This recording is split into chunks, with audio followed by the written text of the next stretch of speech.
Hello students, my name is Pratik Khandelwal and today we'll be taking the topic proportion. Okay, so in previous class we have studied about the ratio.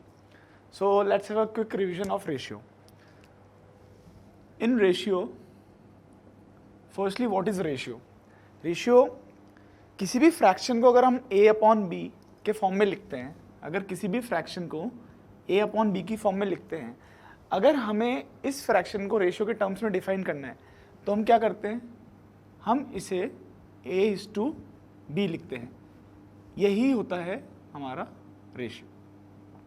किसी fraction को जिसमें numerator a है और denominator b है, उसको अगर हम ratio की फॉर्म में लिखना है तो हम कैसे नोट करेंगे, a/b. इसमें कंडीशन ये होती है कि b is not equals to 0. b कभी भी 0 नहीं होगा. b 0 नहीं होगा, उसका रीज़न क्या है, अगर b हम 0 रखते हैं तो डिनोमिनेटर 0 हो जाएगा और वैल्यू क्या आएगी, नॉट डिफाइंड. तो b कभी भी 0 नहीं हो सकता है. दूसरी चीज़ हमने पढ़ी थी, किसी भी रेशियो को अपने सिंपलेस्ट फॉर्म में निकालना. सिंपलेस्ट फॉर्म में कैसे निकालते हैं, मैंने एग्जाम्पल लिया 45:108, ऐसा एक एग्जाम्पल है. अभी अपने सिंपलेस्ट फॉर्म में नहीं है तो हमें सबसे पहले चेक करना है कि ये सिंपलेस्ट फॉर्म में हो. तो 45/108 हम इसे लिख सकते हैं. अब अगर सिंपलेस्ट फॉर्म में निकालना है, स्टैंडर्ड फॉर्म में निकालना है, तो हमें इन दोनों नंबर्स का HCF लेना होगा. HCF से जब हम कैंसिल करेंगे तो ये अपने लोएस्ट फॉर्म में आ जाएगा. तो 45 के फैक्टर्स निकालने होंगे एलसीएम के लिए.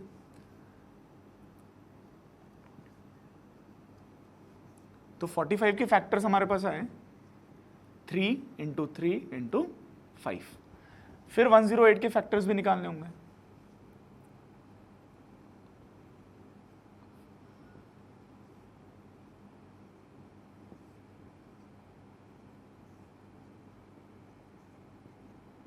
तो 108 के फैक्टर्स आए 2 × 2 × 3 × 3 × 3.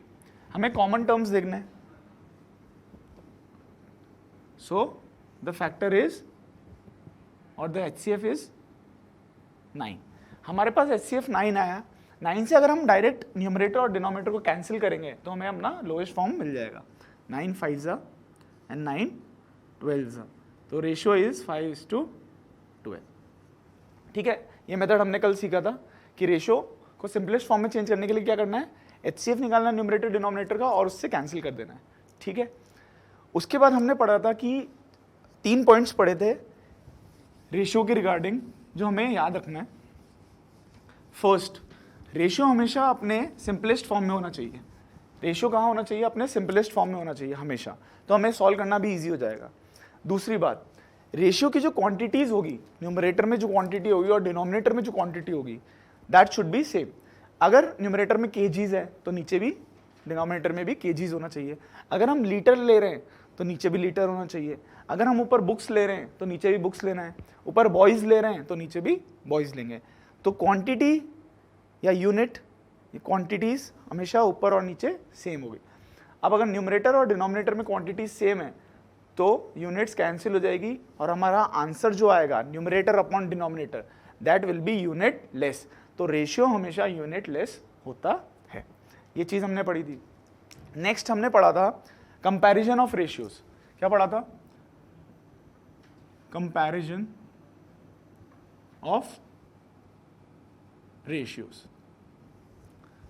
कंपेयर करना था रेशियोज को. हमारे पास 2 रेशियोज है, एक फर्स्ट रेशियो, एक सेकंड रेशियो. इन दोनों को कंपेयर करना है कि कौन सा रेशियो लार्जर है या कौन सा रेशियो स्मॉलर है. तो हम क्या करते थे, हमने 2 मेथड पढ़े थे.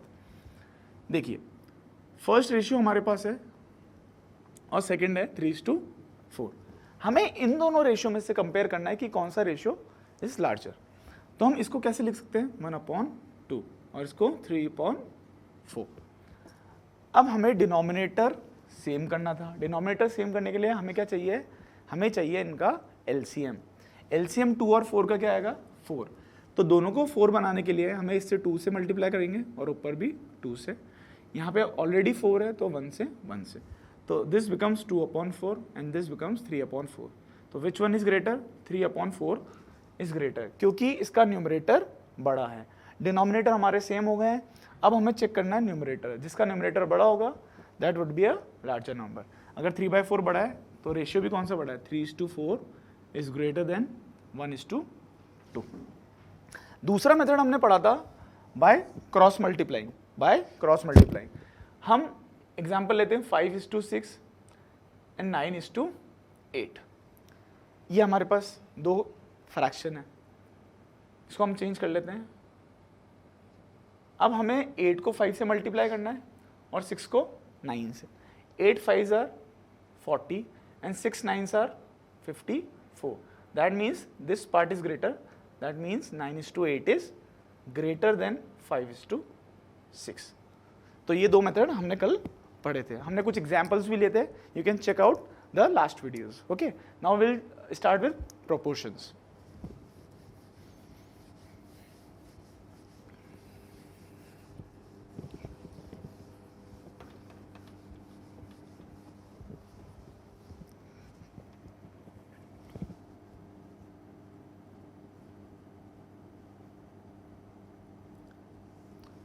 प्रोपोर्शन। अब रेशियो और प्रोपोर्शन में क्या डिफरेंस है? रेशियो होता है कोई भी एक यूनिट को किसी दो पार्ट में डिवाइड कर देना। अब दो पार्ट वो इक्वली डिवाइड होगा या 1:3 के रेशियो में होगा या 5:6 के रेशियो में होगा, वो डिफाइन नहीं होता है। ठीक है, बराबर हम रेशियो में डिवाइड नहीं करते। तो किसी भी क्वांटिटी को दो पार्ट में डिवाइड कर देना, अनइक्वली और इक्वली।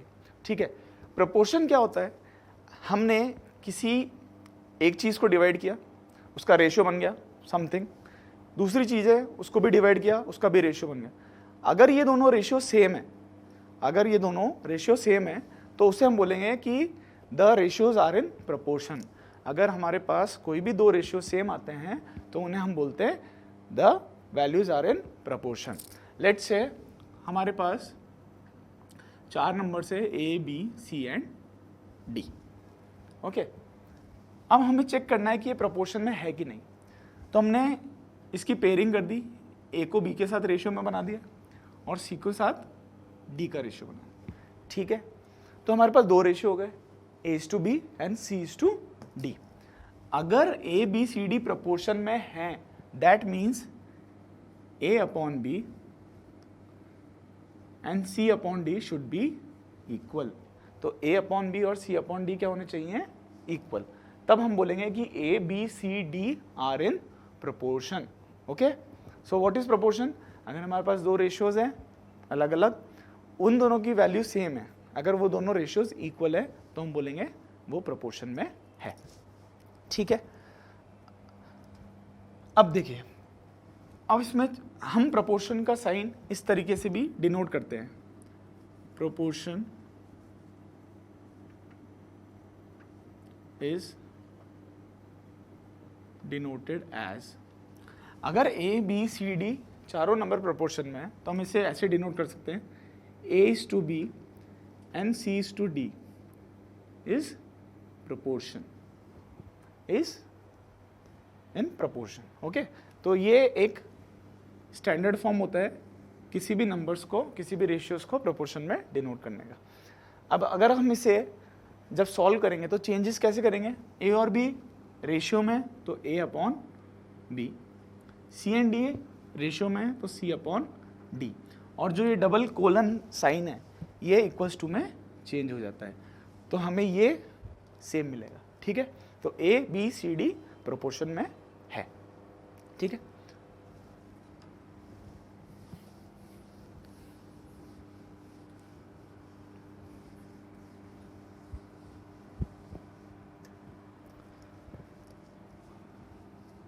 अब एक टर्म होता है फोर्थ प्रोपोर्शन।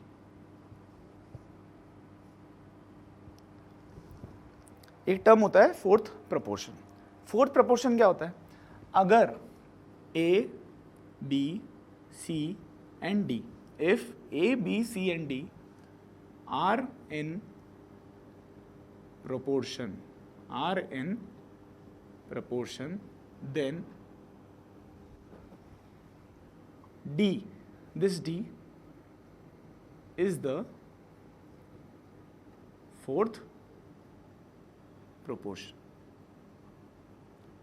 अगर हमें पता है ए बी सी डी चारों नंबर प्रपोर्शन में हैं, तो जो लास्ट नंबर होता है, लास्ट फोर्थ नंबर डी, उसे हम बोलेंगे D is the fourth proportion. ठीक है, तो फोर्थ प्रपोर्शन का मतलब क्या है? अगर हमें 4 नंबर्स दिए हुए हैं तो जो लास्ट नंबर होगा उसे हम बोलेंगे फोर्थ प्रपोर्शन।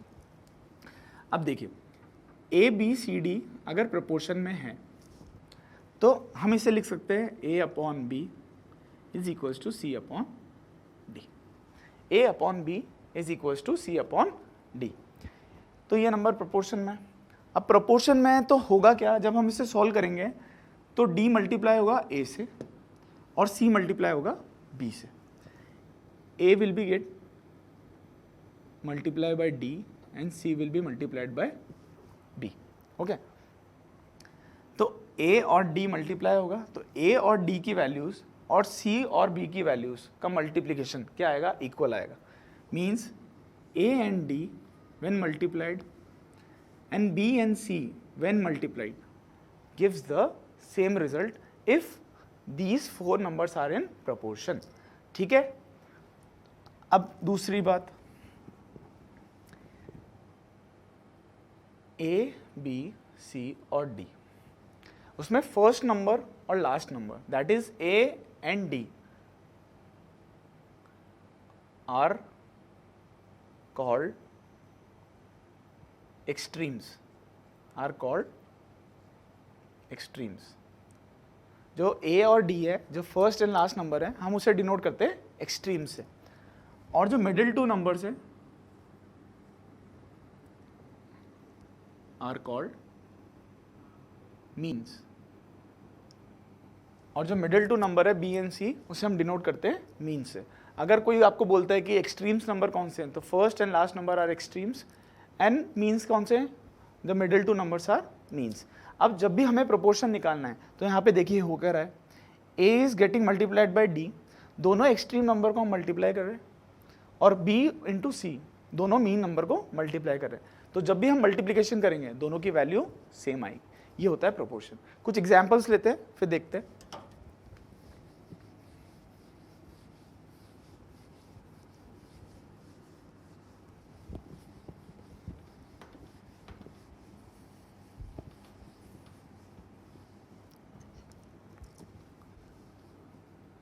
एग्जाम्पल 49:36 और 49, 36, 7 and 6. Check whether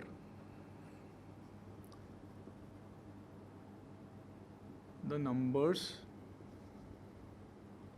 are in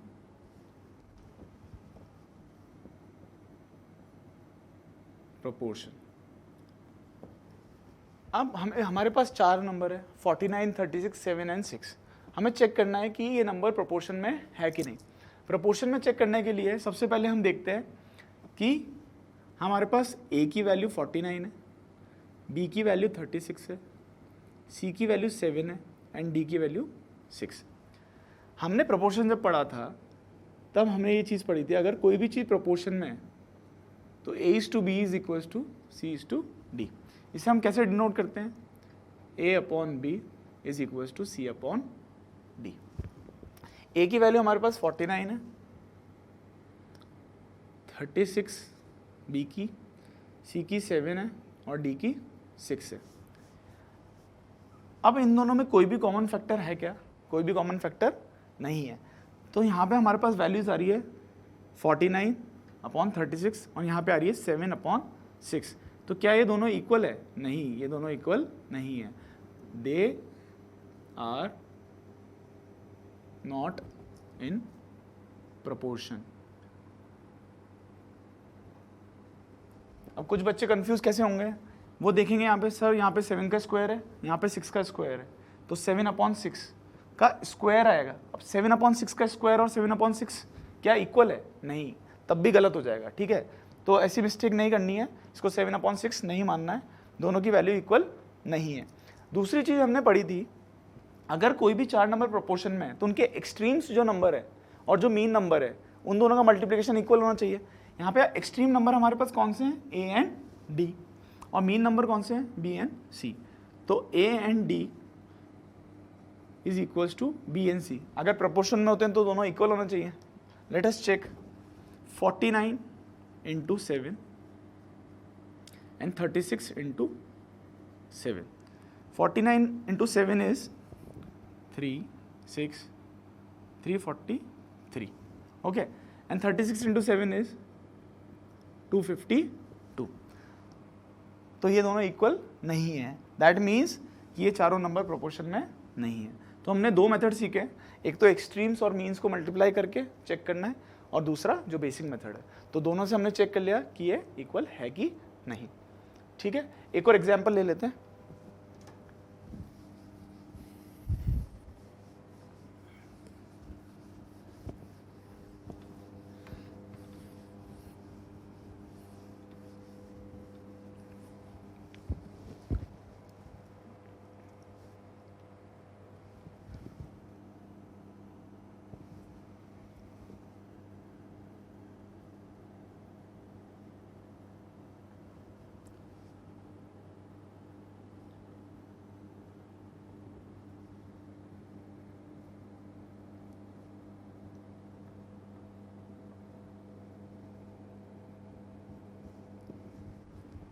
हमारे पास चार नंबर है 2, 6, 18 एंड 54। हमें चेक करना है कि ये नंबर्स प्रोपोर्शन में है कि नहीं।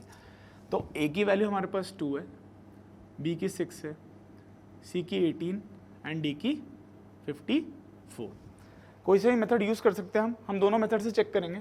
First basic method, A upon B should be equals to C upon D. तो 2/6 इज इक्वल्स टू 18/54। इसे सॉल्व करने के लिए हम या तो इन सारे नंबर्स को अपने सिंपलेस्ट फॉर्म में चेंज कर लेते हैं। तो 2 1s are 2, 2 3s are 6, 18 1 is 18, 18 3 is, तो दोनों का रेशियो क्या निकल के आया, 1/3 and 1/3। That means these numbers are in proportion, ये नंबर प्रोपोर्शन में है। दूसरा मेथड चेक करते हैं, एक्सट्रीम्स को मल्टीप्लाई करते हैं और मीन्स को मल्टीप्लाई करते हैं, क्या ये सेम आ रहा है।